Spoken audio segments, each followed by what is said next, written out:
प्रिय विद्यार्थियों, आज का जो विषय है वो ये है कि हम 11वीं में कौन सा सब्जेक्ट लें। तो 11वीं में विषय क्या लें, इसके बारे में अगर हम बात करें तो हमें इसके विषय में बहुत गंभीरता सोचना होगा, क्योंकि हमारे जीवन का एक टर्निंग पॉइंट है। हम क्या सब्जेक्ट लेते हैं, क्या नहीं लेते हैं, इस पर डिपेंड करेगा कि हम आगे क्या बनेंगे, क्या करेंगे। तो सबसे पहले आप ध्यान रखें कि जो 10th के आपके एग्जाम हुए हैं उनमें आपका सभी विषय थे, आपने पूरे विषय पढ़े थे। तो सबसे पहले आप ये देखें कि आपको सबसे अधिक रुचिकर विषय कौन सा लगता था, यानी आपका सबसे इंटरेस्टिंग विषय कौन सा था, और आपको ऐसा किस विषय में लगता था कि वास्तव में विषय पढ़ने मुझे आनंद आता है। आप उस विषय का चयन सबसे पहले प्राथमिकता पूर्व करें। अगर आपको लगता है कि नहीं, मुझे सभी सब्जेक्ट अच्छे लगते थे और मैं सभी सब्जेक्टों में अच्छा कर सकता हूं, कोई दिक्कत परेशानी नहीं है मुझे, तो फिर आप जो विषय चुने उस विषय को, उसके आगे फ्यूचर में क्या स्कोप है, उससे कौन सी आपको बढ़िया जॉब मिलेगी, या आप क्या आगे जाके उससे क्या किस सेवा में जाएंगे, उसको ध्यान में रखते हुए आप विषय का सिलेक्शन करें। यानी पहला काम तो आपका यह है कि आप रुचिकर विषय देखें, और अगर आपको लगता है कि मेरे सारे विषय रुचिकर हैं, मैं तो एक अच्छा बच्चा हूं, इंटेलिजेंट बच्चा हूं, तो फिर आप ये देखें कि आपका सबसे अच्छा स्कोप किस विषय में आपको मिलेगा। तो इसके लिए सबसे पहले जो 3 मुख्य रूप से फील्ड है, मुख्य फील्ड 3 बता रहा हूं मैं आपको, साइंस, एक साइंस मैथ, और एक आर्ट्स, और एक कॉमर्स। अब आपको क्या इसमें लेना है, क्या नहीं लेना है, उसके अनुसार आप देखते हैं कि अगर आपको साइंस मैथ में इंटरेस्टिंग विषय आपको लगता था तो आप साइंस मैथ ले लें। अगर आपको केवल साइंस में रुचि थी, आपको मैथ में थोड़ी दिक्कत आती थी, तो आप साइंस ले लें। साइंस का मतलब बायोलॉजी, साइंस बायोलॉजी। इसके बाद अगर आपको मतलब लगता है कि मुझे एसएसटी में या सामाजिक ज्ञान में ज़्यादा अच्छा लगता था, तो आप आर्ट्स ले सकते हैं। आर्ट्स में आपको हिंदी मिल जाएगा, संस्कृत भी एक सब्जेक्ट आप ले सकते हैं, कॉमर्स भी आप देख सकते हैं। कॉमर्स भी एक विषय है जो आप उसमें रुचि रखते हैं तो कर सकते हैं। यानी अपनी रुचि के अकॉर्डिंग आप सब्जेक्ट लें, और दूसरा आप अपने स्कोप के अकॉर्डिंग लें, आपको जो स्कोप लगता है। अपनी पारिवारिक स्थिति को थोड़ा ध्यान रखें।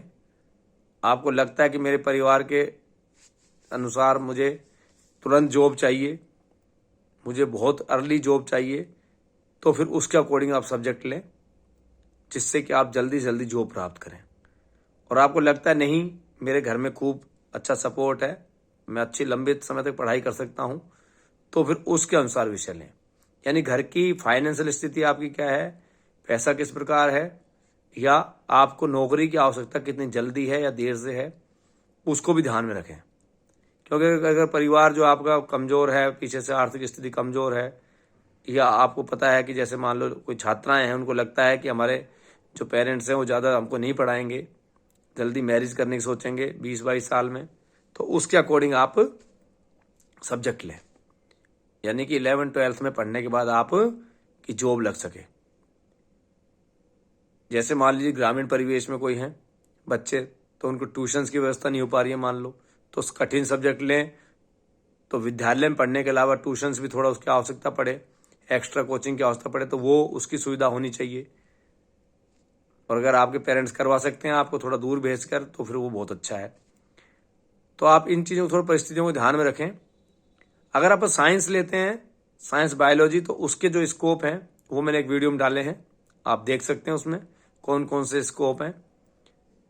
तो अगर साइंस बायोलॉजी की बात करें तो उसमें आपको पता ही है, नीट है। नीट सबसे पहला एग्जाम है, इसमें आप देखे बहुत से क्षेत्रों में डॉक्टर बन सकते हैं। जैसे एलोपैथिक MBBS है, BAMS आयुर्वेद में है, BHMS होम्योपैथ में है।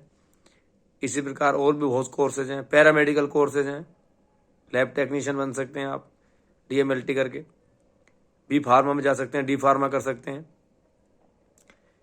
और अगर मेडिकल क्षेत्र में नहीं जाएं, nursing, BSc nursing, ANM, GNM, इस प्रकार BPT, फिजियोथेरेपी में काफ़ी स्कोप है।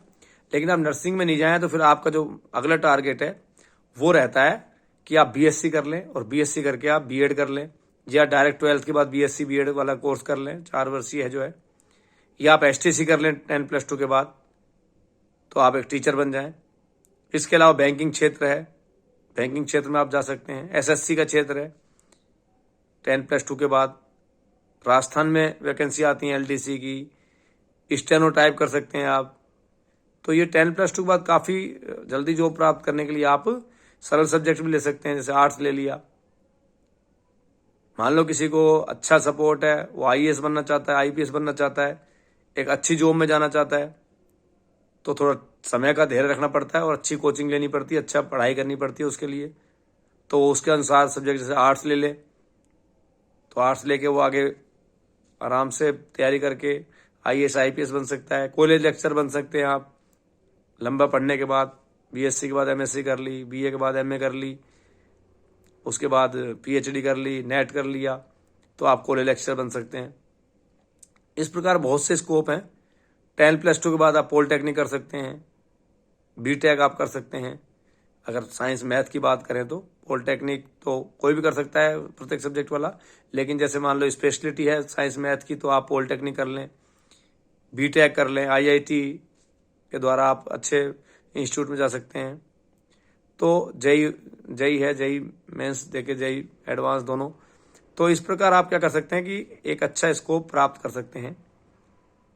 आर्ट्स में मैंने बताया आपको, आर्ट्स के जो बच्चे हैं वो आर्ट्स के बच्चे आराम से कंपटीशन लेवल में GK वगैरह अच्छी करके, हिंदी, एक हिंदी सब्जेक्ट है उसमें भी टीचर अच्छा बन सकता है, पॉलिटिकल है, हिस्ट्री है, सभी कंपटीशन में ये आने वाले सब्जेक्ट हैं, तो इनमें अच्छी मास्टरी हो जाती है। आप आगे जाके फिर UPSC, RAS राजस्थान की सर्विस, इसमें अच्छा कर सकते हैं। तो इस प्रकार सभी का स्कोप अलग अलग है, जो आप अपने हिसाब से करना चाहें वैसे कर सकते हैं। रही बात कॉमर्स की, तो कॉमर्स के क्षेत्र में आप CA बन सकते हैं, चार्ट अकाउंटेंट बन सकते हैं, CS का कोर्स कर सकते हैं, कंपनी सेक्रेटरी कोर्स कर सकते हैं, स्टैटिक्स के क्षेत्र में आ सकते हैं। इसमें अकाउंटेंट की वैकेंसी आती है, BCom MCom करने के बाद अकाउंटेंट के क्षेत्र में आ सकते हैं, अकाउंटेंट बन सकते हैं। क्लेरिकल जॉब में भी आपके अच्छे स्कोप होते हैं। बैंकों में भी कॉमर्स का विशेष बाहुल्य है, CA वगैरह जो बनते हैं वो भी उसमें अच्छा है। तो यानी इसमें भी आप अपना स्कोप देख सकते हैं। अगर बात करें संस्कृत की, तो संस्कृत आप शास्त्री कर सकते हैं। संस्कृत में आप प्योर संस्कृत ले लें, संस्कृत में भी स्टूडेंट्स कम हैं, संस्कृत करके आप शास्त्री कर सकते हैं, आचार्य कर सकते हैं, तो एक संस्कृत के टीचर बन सकते हैं, इसमें भी अच्छा स्कोप है।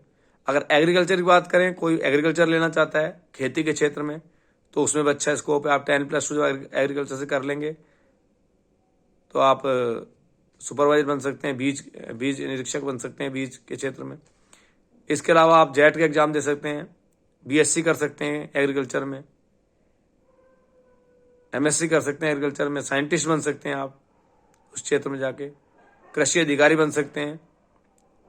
तो इस प्रकार बहुत अच्छे स्कोप हैं, एग्रीकल्चर में भी अच्छे स्कोप हैं, भीड़ कम है, आप कर सकते हैं। ये मुख्य फील्ड मैंने आपको बताया। आप अपनी जॉब, अपनी आगे जॉब जो मिलेगी उसको आपको किस हिसाब से करना है, उसमें आपका इंटरेस्ट रहेगा उसको भी देखें। तो अपने इंटरेस्ट को, अपनी इकोनॉमिक कंडीशन को, पारिवारिक स्थिति को, अपनी इन चीज़ों को ध्यान में रखें, अपने परिवेश को ध्यान रखें। आपके आसपास सुविधा मिलेगी नहीं मिलेगी, बाहर जा सकते हैं घर से, ये बहुत से बिंदु ध्यान में रखते हो आप सब्जेक्ट लें, जिससे कि आपको बाद में पछताना नहीं पड़े। क्योंकि अगर हम गलत सब्जेक्ट लेते हैं, फिर हमको 11th के बाद बदलना पड़ता है, तो फिर हमको उसमें मास्टरी हासिल नहीं होती, फिर हम 12th में पढ़ते हैं। तो थोड़ा सा इसका ध्यान रखें, तो उस हिसाब से लें। आप सबको मेरी तरफ से बहुत बहुत शुभकामनाएं। आप अपना सोच समझ कर निर्णय लें, और अभी एग्जाम होने के तुरंत बाद ही कोई अगर आपका एडमिशन कहीं होता है किसी में, तो आप तुरंत जितना जल्दी हो सके एडमिशन करवाएं और क्लासेज लें, जिससे कि 11th में आपको दिक्कत नहीं है। क्योंकि 11th एक बेसिक क्लास है, जो भी सब्जेक्ट आप लेंगे उसमें बेसिक नॉलेज मिलेगी। 11 12 दोनों क्लास जो एक तरह के बहुत इंपॉर्टेंट क्लास हैं, इसके लिए जल्दी ही आप पढ़ाई शुरू कर दें। गर्मियों की छुट्टियों को बर्बाद नहीं करें कि आप गर्मी छुट्टियों में मान लो 1.5 महीने कुछ भी नहीं करें, ऐसा नहीं करें। धन्यवाद।